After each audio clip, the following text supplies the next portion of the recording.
Hello everyone, welcome to career studies YouTube channel. आज है 11 मार्च 2022 और 11 मार्च 2022 से करंट अफेयर के जितने भी क्वेश्चन बनेंगे हम इस वीडियो में कवर करेंगे और हर क्वेश्चन से रिलेटेड इंपॉर्टेंट फैक्ट भी मैं आपको बताऊंगा, तो पूरी वीडियो को ध्यान से देखिए।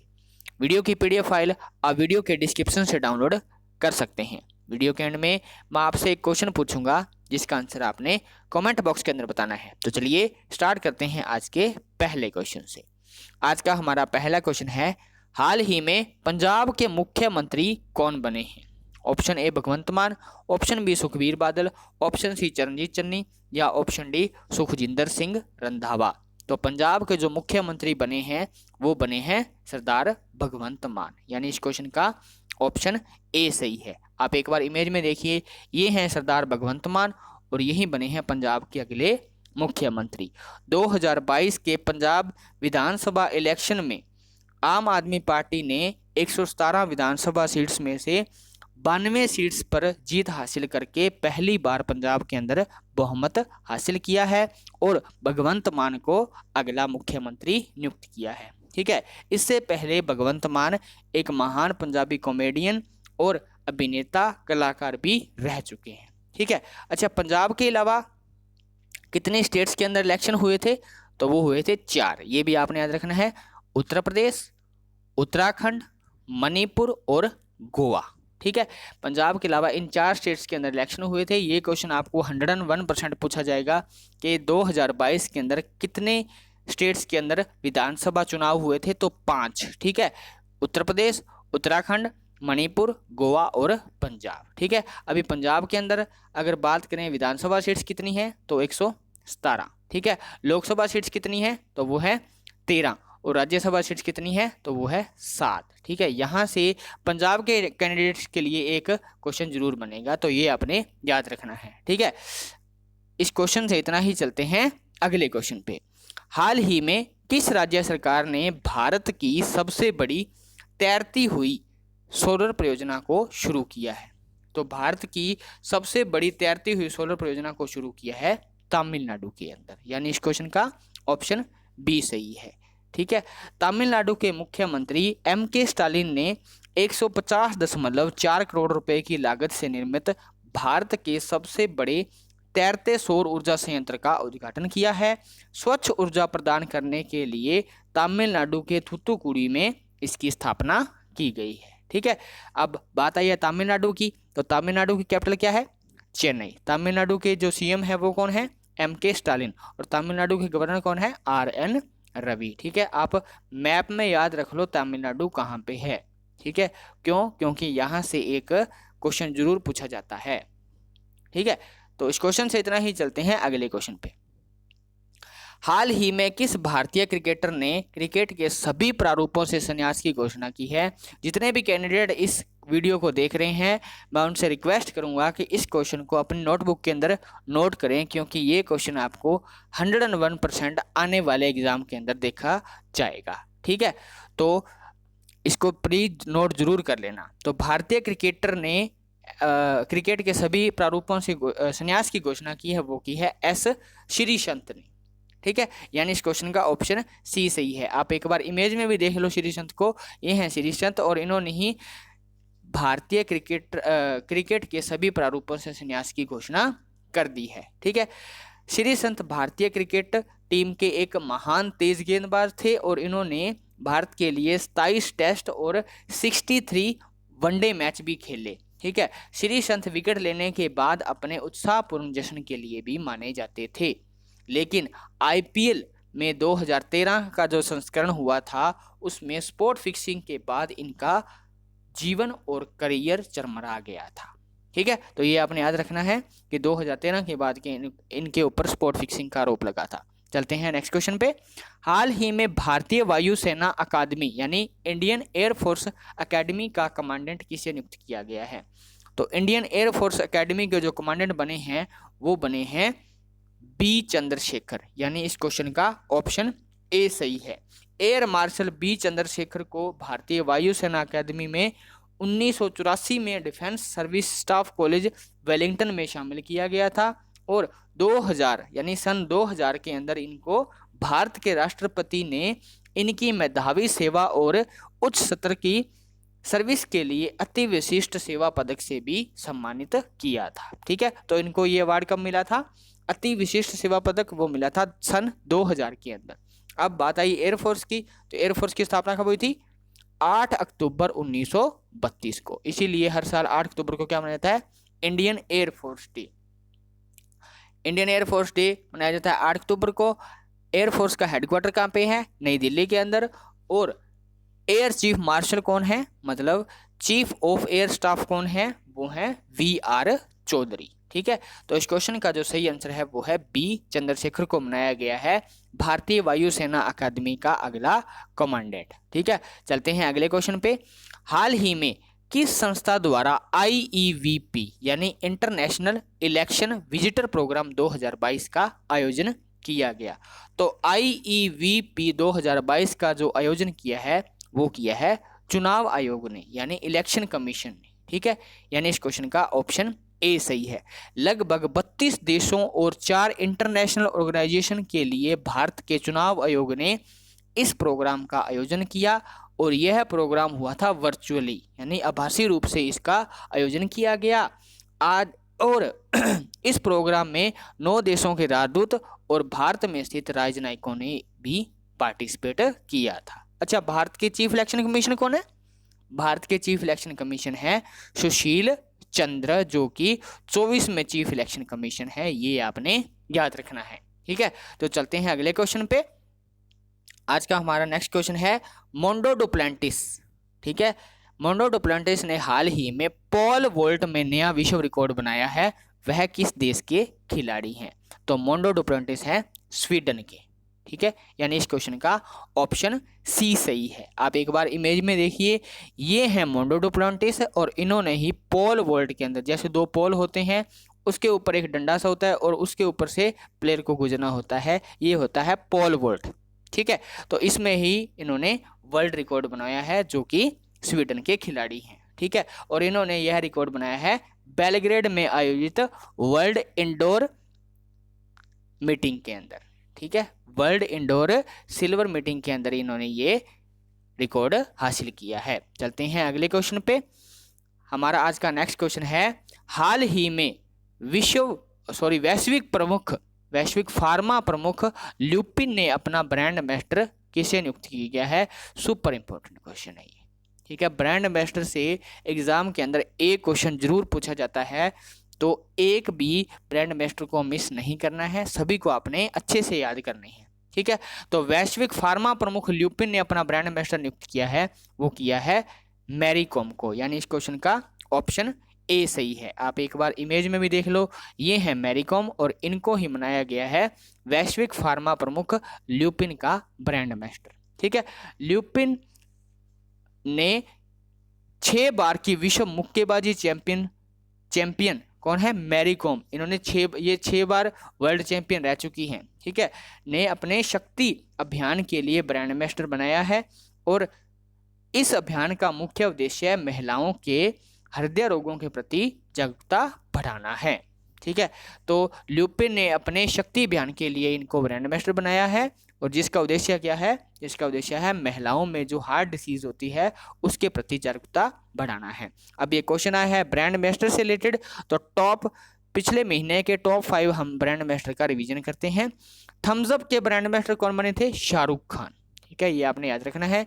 गुरुग्राम में बेटी बचाओ बेटी पढ़ाओ के जो ब्रांड एम्बेसडर बने थे वो बने थे रितिका कोटिया और तनिष्का कोटिया। ये दोनों बहनें हैं और चेस प्लेयर हैं। ठीक है, उसके बाद में एक गेमिंग ऐप है A23, उसके जो ब्रांड एम्बेसडर बने थे वो भी बने थे शाहरुख खान। ठीक है, उसके बाद एग्रीटेक कंपनी ने एक ऐप बनाई थी कृषि नेटवर्क, उसके जो ब्रांड एम्बेसडर बने थे पंकज त्रिपाठी, जो कि एक अभिनेता हैं। उसके बाद में बिहार में खादी और हस्तशिल्प के ब्रांड एम्बेसडर मनोज तिवारी बने हैं और एक ऑनलाइन गेमिंग ऐप है विंजो, उसके ब्रांड एम्बेसडर बने हैं महेंद्र सिंह धोनी। ठीक है, आपने कंफ्यूज नहीं होना है। गेमिंग ऐप A23 के जो ब्रांड एम्बेसडर बने थे वो बने थे शाहरुख खान और विंजो के जो ब्रांड एम्बेसडर बने हैं वो बने हैं महेंद्र सिंह धोनी। ठीक है, तो सभी ब्रांड एम्बेसडर सुपर इंपॉर्टेंट हैं, इनको आपने अच्छे से याद करना है। चलते हैं अगले क्वेश्चन पे। हाल ही में 10 मार्च को किस अर्धसैनिक बल ने अपना 53वां स्थापना दिवस मनाया? ठीक है, तो CISF यानी सेंट्रल इंडस्ट्रियल सिक्योरिटी फोर्स ने अपना 53rd यानी 53वां स्थापना दिवस मनाया 10 मार्च को। ठीक है, इसकी स्थापना कब हुई थी? 1969 के अंदर हुई थी। अच्छा, अगर पूछ ले कि CISF के जो एट प्रेजेंट पे महानिदेशक हैं वो कौन है, तो वो हैं शीलवर्धन सिंह। ठीक है, शीलवर्धन सिंह। ठीक है, और CISF का काम क्या होता है? CISF का काम होता है विभिन्न महत्वपूर्ण संस्थानों की सुरक्षा करना। अब ये क्वेश्चन आया है अर्धसैनिक बल से रिलेटेड। ठीक है, तो हम टॉप 5 अर्धसैनिक बल, उनकी स्थापना और उनके जो महानिदेशक हैं उनके बारे में पढ़ते हैं। ठीक है, CRPF यानी सेंट्रल रिजर्व पुलिस फोर्स, इसकी स्थापना हुई थी 1939 के अंदर और इसके जो महानिदेशक हैं वो हैं कुलदीप सिंह। ये आपने याद रखने हैं, ऐसे नहीं है कि बस देख लिया और इसको स्किप कर दिया, यहाँ से एक क्वेश्चन जरूर बनेगा। ठीक है, अगर कोई भी कैंडिडेट BSF GD की या कोई भी पुलिस एग्जाम की तैयारी कर रहा है, स्टेट पुलिस की, तो यहाँ से एक क्वेश्चन जरूर देखने को मिलेगा, तो प्लीज इसको स्किप नहीं करना है। BSF की स्थापना कब हुई थी? 1965 के अंदर और इसके जो महानिदेशक हैं वो हैं पंकज कुमार सिंह। उसके बाद में भारतीय तिब्बत बॉर्डर पुलिस यानी ITBP की स्थापना हुई थी 1962 के अंदर और इसकी जो महानिदेशक हैं वो हैं संजय गुप्ता। सशस्त्र सीमा बल यानी SSB, इसकी स्थापना हुई थी 1963 के अंदर और संजय अरोड़ा हैं इसके महानिदेशक। भारतीय तटरक्षक बल, इसकी स्थापना हुई थी 1978 के अंदर और इसके जो महानिदेशक हैं वो हैं वीरेंद्र सिंह पठानिया। ठीक है, तो ये सभी आपको याद होने चाहिए।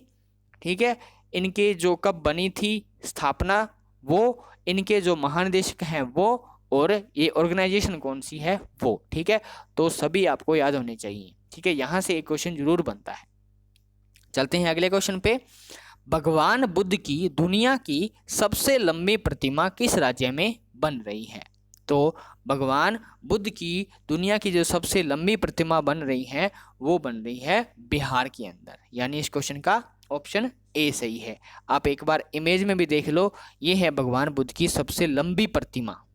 ठीक है, लंबी प्रतिमा है जो कि बोध गया बिहार के अंदर बन रही है। इसकी लेंथ कितनी है, मतलब इसकी लंबाई कितनी है? तो लंबाई है इसकी 100 फीट और यह लगभग 30 फीट ऊंची है। ये भी आपने याद रखना है। ये नहीं पूछा कि ऊंची नहीं पूछा, लंबी पूछा है, इसलिए ये क्वेश्चन इंपॉर्टेंट बनता है। इस मूर्ति में भगवान बुद्ध श्यान मुद्रा में है और भगवान बुद्ध की इस विशाल प्रतिमा को 2023 में भक्तों के लिए खोल दिया जाएगा। अच्छा, इसको बना कौन रहा है? इसको बना रहा है बिहार की बुद्ध इंटरनेशनल वेलफेयर मिशन। एक बार फिर से रिवाइज कर देता हूं, बुद्ध इंटरनेशनल वेलफेयर मिशन द्वारा इसको मनाया जा रहा है। ठीक है, तो इस क्वेश्चन से इतना ही। चलते हैं अगले क्वेश्चन पे। हाल ही में नो स्मोकिंग डे किस दिन मनाया गया? तो नो स्मोकिंग डे मनाया गया है 9 मार्च को, यानी इस क्वेश्चन का ऑप्शन बी सही है। एक्चुअली ये जो दिन होता है नो स्मोकिंग डे, मार्च के दूसरे बुधवार को मनाया जाता है और इस बार जो मार्च का दूसरा बुधवार था वो था 9 मार्च को, इसलिए 2022 में इसको मनाया गया 9 मार्च को। ठीक है, यह दिन व्यक्ति के स्वास्थ्य पर धूम्रपान के प्रभावों के बारे में जागरूकता बढ़ाने के लिए मनाया जाता है और साथ ही उन लोगों के लिए भी मनाया जाता है जो धूम्रपान को छोड़ना चाहते हैं। ठीक है, अब इसकी थीम है वो सुपर इंपॉर्टेंट है, वो आप देख लो कि उसकी थीम क्या है। मैं आपको बता देता हूँ, quitting smoking does not have to be stressful. एक बार फिर से रिवाइज कर देता हूँ, quitting smoking does not have to be stressful. ठीक है, तो ये आपने याद रखनी है। अब पिछले इंपॉर्टेंट डेज हैं उनका रिवीजन हम कर लेते हैं उनकी थीम के साथ। ठीक है, 1 मार्च को क्या होता है? जीरो डिस्क्रिमिनेशन डे, यानी शून्य भेदभाव दिवस। इसकी थीम क्या की? Remove law that harm, create law that empower. ठीक है, ये मैं बार बार रिवाइज क्यों कराता हूँ? क्योंकि यहाँ से क्वेश्चन एक बनता ही बनता है और इसकी जो थीम है यहाँ से तो 101% क्वेश्चन बनेगा। तो जो डेज होते हैं वो और उनकी थीम दोनों को आपको याद करना पड़ेगा। ठीक है, तो विश्व वन्यजीव दिवस कब होता है, मतलब वर्ल्ड वाइल्ड लाइफ डे कब होता है, 3 मार्च को, और इसकी थीम थी रिकवरिंग की स्पीसीज फॉर इकोसिस्टम रिस्टोरेशन। 4 मार्च को होता है राष्ट्रीय सुरक्षा दिवस और उसकी थीम थी nurture young minds develop safety culture. उसके बाद में 4 मार्च को ही होता है वर्ल्ड ओबेसिटी डे यानी विश्व मोटापा दिवस और उसकी थीम थी everybody needs to be act. उसके बाद में 7 मार्च को होता है 7 मार्च को सुपर इंपॉर्टेंट डे होता है जन औषधि दिवस और जन औषधि दिवस की थीम थी जन औषधि जन उपयोगी। उसके बाद में 8 मार्च को होता है अंतर्राष्ट्रीय महिला दिवस और उसकी थीम थी gender equality today for a sustainable tomorrow. ठीक है, तो सभी इंपॉर्टेंट डेज हैं, इनको आपने याद करना है और इनकी थीम को भी ध्यान में रखना है। चलते हैं अगले क्वेश्चन पे। हाल ही में अंतर्राष्ट्रीय साहसी महिला पुरस्कार से किसे सम्मानित किया जाएगा। ठीक है, तो अंतर्राष्ट्रीय साहसी महिला पुरस्कार से सम्मानित किया जाएगा रिजवाना हसन को, यानी इस क्वेश्चन का ऑप्शन बी सही है। आप एक बार इमेज में देखिए, ये है रिजवाना हसन और इनको ही सम्मानित किया जाएगा अंतर्राष्ट्रीय साहसी महिला पुरस्कार से। रिजवाना हसन बांग्लादेश पर्यावरण अधिवक्ता संघ की मुख्य कार्यकारी अधिकारी है और उन्होंने वनों की कटाई, प्रदूषण आदि के खिलाफ कई अभियान चलाए, जिसके लिए इन्हें इस पुरस्कार से सम्मानित किया जाएगा। ठीक है, तो ये आपने याद रखना है कि रिजवाना हसन को मिलेगा अंतर्राष्ट्रीय साहसी महिला पुरस्कार। चलते हैं अगले क्वेश्चन पे।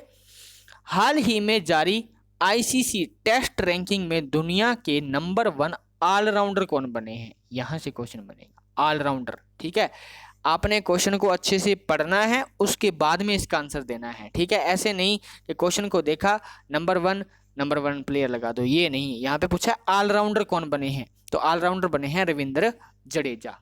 ठीक है, रविंद्र जडेजा ने श्रीलंका के खिलाफ चल रहे टेस्ट सीरीज में पहले मैच में बेहतरीन प्रदर्शन किया, जिसके कारण वह पहुंच गए 406 अंक पर और इनको आईसीसी टेस्ट रैंकिंग में सबसे टॉप पे ऑलराउंडर का प्लेस मिला है। ठीक है, अब ये क्वेश्चन आया है खेल से रिलेटेड, तो हम क्रिकेट से रिलेटेड टॉप 5 जो इंपॉर्टेंट क्वेश्चन है उनका रिवीजन करते हैं। यहाँ से एक क्वेश्चन जरूर आपको देखने को मिलेगा। सबसे ज्यादा विकेट क्रिकेट विश्व कप खेलने वाली पहली महिला खिलाड़ी कौन बनी है, वो बनी है मिताली राज। ठीक है, उसके बाद में 10,000 रन बनाने वाली भी ये पहली महिला खिलाड़ी बनी थी। ठीक है, उसके बाद में आईसीसी महिला क्रिकेट विश्व कप 2022 का जो आयोजन हो रहा है वो कहाँ पे हो रहा है, वो हो रहा है न्यूजीलैंड के अंदर, जो इसका 12वां संस्करण है, ये भी आपने याद रखना है। उसके बाद में टेस्ट क्रिकेट में सबसे ज्यादा विकेट लेने वाले दूसरे भारतीय गेंदबाज कौन बने हैं, तो वो बने हैं आर अश्विन। ठीक है, और पहले कौन थे, तो वो थे अनिल कुंबले। ठीक है, आईसीसी अंडर 19 विश्व कप 2022 किसने जीता, तो ये जीता भारत ने, यानी अपने देश भारत ने जीता है आईसीसी अंडर 19 वर्ल्ड कप। ठीक है, उसके बाद में आईपीएल 2022 जो चल रहा है, जो चलेगा सॉरी, उसके अंदर 2 नई टीमें शामिल हुई हैं, उनके क्या नाम है, तो वो है एक है लखनऊ सुपर जायंट और एक है Gujarat Titans. Lucknow super giant के कैप्टन है केएल राहुल और गुजरात टाइटंस के जो कैप्टन है वो हैं हार्दिक पांड्या। ठीक है, तो इस क्वेश्चन से इतना ही। चलते हैं अगले क्वेश्चन पे। हाल ही में किस बैंक ने हाउस वर्क इज वर्क पहल शुरू की है, तो हाउस वर्क इज वर्क पहल को शुरू किया है एक्सिस बैंक ने, यानी इस क्वेश्चन का ऑप्शन ए सही है। कार्यालय में शहरी शिक्षित महिलाओं की कम भागीदारी होने के कारण एक्सिस बैंक ने इस पहल को शुरू किया है। यह पहल उन लोगों के लिए संभावनाएं प्रदान करती है जो कार्यबल में वापस आना चाहते हैं। अब एक्सिस बैंक की स्थापना कब हुई थी, 1993 के अंदर। एक्सिस बैंक का हेडक्वार्टर है मुंबई के अंदर और जो सीईओ हैं एक्सिस बैंक के वो हैं अमिताभ चौधरी। ठीक है, तो इस क्वेश्चन से इतना ही। चलते हैं अगले क्वेश्चन में। इंपॉर्टेंट डे वाला क्वेश्चन फिर से आ गया, इसको भी देख लेते हैं।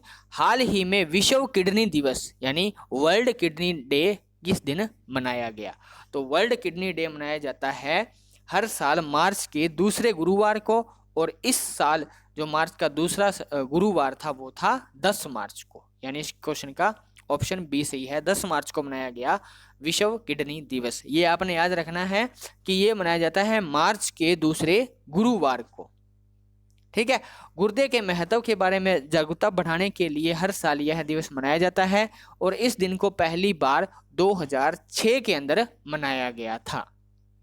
ठीक है, तो अच्छा इसकी थीम क्या थी इस बार 2022 के अंदर? जो इसकी थीम है वो तो सुपर इंपॉर्टेंट रहती है, तो वो थी kidney health for all. Kidney health for all. ठीक है, तो इस क्वेश्चन से इतना ही। चलते हैं नेक्स्ट क्वेश्चन पे। हाल ही में किस कंपनी ने फीचर फोन उपयोगकर्ताओं के लिए वॉइस से यूपीआई पेमेंट डिजिटल भुगतान लॉन्च किया है? कल ही हमने किया था कि आरबीआई ने फीचर फोन के लिए एक अभियान शुरू किया था, ठीक है, डिजिटल भुगतान के लिए, और अभी कर दिया है फीचर फोन के लिए वॉइस से, मतलब बोलने वाला। तो ठीक है, तो ये स्टार्ट किया है टोन टैग ने, यानी इस क्वेश्चन का ऑप्शन सी सही है। टोन टैग कर्नाटका में स्थित एक ध्वनि आधारित निकटता संचार और भुगतान सेवा प्रदाता है, और इस पेमेंट सिस्टम में ने टोन टैग ने एनएसडीएल पेमेंट बैंक और एनपीसीआई से भी साझेदारी की है। बस आप इतना याद रख लो कि वॉइस से यूपीआई पेमेंट डिजिटल भुगतान लॉन्च किया है टोन टैग ने, और वैसे पूछ ले फीचर फोन के लिए तो वो किया था आरबीआई ने। ठीक है, तो ये आपने याद रखना है। चलते हैं अगले क्वेश्चन पे। हाल ही में किस राज्य में WHO यानी World Health Organization Global Centre for Traditional Medicine की स्थापना की गई है? तो ये स्थापना की गई है गुजरात के अंदर, यानी इस क्वेश्चन का ऑप्शन सी है, सी सही है। गुजरात के जामनगर में इस सेंटर की स्थापना की जाएगी और इससे दुनिया भर में आयुष प्रणालियों को स्थापित करने में मदद मिलेगी। आयुष मंत्रालय के तहत स्थापित होने वाला WHO GSTM पारंपरिक दवाओं के लिए पहला और एकमात्र केंद्र होगा। ठीक है, मतलब ये भारत का और वर्ल्ड का पहला और एकमात्र केंद्र होगा। ठीक है, अब बात आई है गुजरात की, तो गुजरात की कैपिटल क्या है? गुजरात की कैपिटल है गांधीनगर, और गुजरात के सीएम कौन है वो आप मुझे कमेंट बॉक्स के अंदर बताओगे। और अब बात करते हैं WHO। ये WHO भी है ना यहाँ पे। WHO की स्थापना कब हुई थी? WHO की स्थापना हुई थी 7 अप्रैल 1948 को। ठीक है, और WHO का हेडक्वार्टर कहाँ पे है? वो है जिनेवा के अंदर, और WHO के जो महानिदेशक हैं वो हैं डॉक्टर टेड्रोस अधानोम, जो कि इथोपिया के हैं। ठीक है, तो WHO global Centre for Traditional Medicine की जो स्थापना हुई है वो हुई है गुजरात के अंदर। चलते हैं अगले क्वेश्चन पे। हाल ही में किस केंद्रीय मंत्री द्वारा विश्वकर्मा राष्ट्रीय पुरस्कार प्रदान किए गए? तो विश्वकर्मा राष्ट्रीय पुरस्कार प्रदान किए हैं हमारे देश के जो केंद्रीय मंत्री हैं श्रम रोजगार और पर्यावरण के भूपेंद्र पटेल ने। ठीक है, तो केंद्रीय मंत्री कौन से हैं जिन्होंने विश्वकर्मा राष्ट्रीय पुरस्कार प्रदान किए हैं? वो किए हैं भूपेंद्र पटेल। और आपने ये भी याद रखना है कि भूपेंद्र पटेल अपने देश भारत के केंद्रीय श्रम रोजगार और पर्यावरण मंत्री हैं। ठीक है, आपने मुझे कमेंट बॉक्स के अंदर बताना है कि भारत के संस्कृति मंत्री कौन है। ठीक है, संस्कृति मंत्री कौन है, भारत के कल्चर मिनिस्टर कौन है, वो आप मुझे कमेंट बॉक्स के अंदर बताओगे। ठीक है, तो चलते हैं अगले क्वेश्चन पे। अब कल वाले क्वेश्चन का आंसर जो आपने मुझे कमेंट बॉक्स के अंदर जिसका आंसर बताना था, ठीक है, देखते हैं इस क्वेश्चन को। टीडी सेट के नए अध्यक्ष के रूप में किसे नियुक्त किया गया है? आपको 4 ऑप्शन मिले थे और इसमें जो सही आंसर था वो था DN पटेल। और मैंने आपको ये भी बोला था कि इस क्वेश्चन के बारे में जितनी भी आपको नॉलेज हो वो फुल डिटेल के साथ लिखा करो, और 1-2 स्टूडेंट्स ने इसकी फुल डिटेल के साथ इसको कमेंट बॉक्स के अंदर इसका आंसर लिखा है, तो अच्छी बात है। वो इससे क्या होता है कि आप मोटिवेट होते हो, आप कॉन्फिडेंट होते हो कि आपको नॉलेज है इस चीज़ की। ठीक है, और एक मैंने पूछा था कि टीडी सेट की फुल फॉर्म क्या है? टीडी सेट की फुल फॉर्म है telecom dispute settlement and appellate tribunal. ठीक है, ये भी आपने याद रखना था। चलते हैं आज के क्वेश्चन।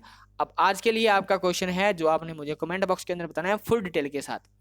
FATF मतलब फाइनेंशियल एक्शन टास्क फोर्स के अध्यक्ष के रूप में किसे नियुक्त किया गया है? तो ये कौन बने हैं? 4 ऑप्शन आपके पास, इसमें से एक ऑप्शन इसका सही आंसर है जो आप मुझे कमेंट बॉक्स के अंदर बताओगे फुल डिटेल के साथ। ठीक है, तो इस वीडियो से इतना ही। आई होप आपको ये वीडियो अच्छी लगी होगी। अगर अच्छी लगी है तो ज़्यादा से ज़्यादा अपने फ्रेंड सर्कल के अंदर, स्टडी ग्रुप के अंदर शेयर करो, ज़्यादा से ज़्यादा वीडियो को लाइक करो और हमारे चैनल को सब्सक्राइब करो। Thank you, thanks for watching. जो CM वाली वीडियो है वो मैं थोड़ी देर के अंदर अपलोड कर दूंगा, तो उसको भी देखना मत भूलिएगा। ठीक है, thank you, thanks for watching.